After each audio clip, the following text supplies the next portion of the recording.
Hi guys, I am Gadon Vlogs and some of you asked me what is the purpose or important about Araw ng Kalayaan or Independence Day. So, let's talk about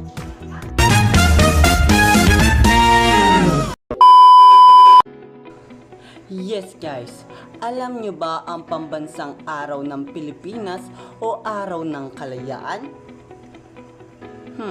Think what I say. Yes guys, ang Araw ng Kalayaan ay iyan ang pinaka-importanteng kasaysayan noong panahon ng digmaan o nung panahong sinakop tayo ng mga Espanyol. At yes guys, ipinagdiriwang to ang Araw ng Kalayaan tuwing Hunyo 12 o June 12. At kailan? Noong 1898 guys. At formal na idineklara ni Emilio Aguinaldo. Yes guys, mahalaga talaga ang pagdiriwang ng Araw ng Kalayaan. Dahil ito po ay nagsisilbing pag-aalala sa kasaysayan. Dahil mahalaga po ito upang sa susunod na henerasyon ay hindi nila malimutan ang pakikibaka ng mga bayani upang makamit ng mga Pilipino ang kalayaan.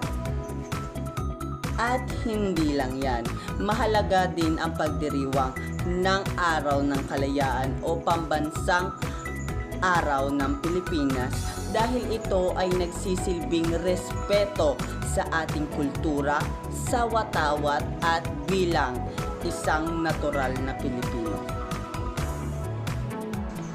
Tungkulin ng mga mamamayan, ang tunay na kahalagaan ay hindi lang sa pagdiriwang, kundi sa paggamit ng kalayaan sa tama, tulad ng sumunod sa batas, paggalang sa kapwa, at pag-ambag sa ating sa pag-unlad ng bayan.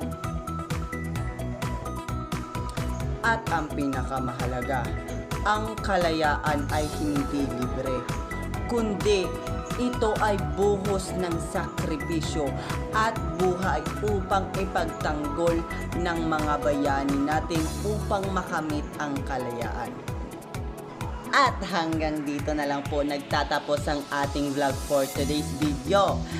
Laging tandaan natin, ang kalayaang tinatapasan natin ngayon ay bunga ng sakripisyo ng mga bayani.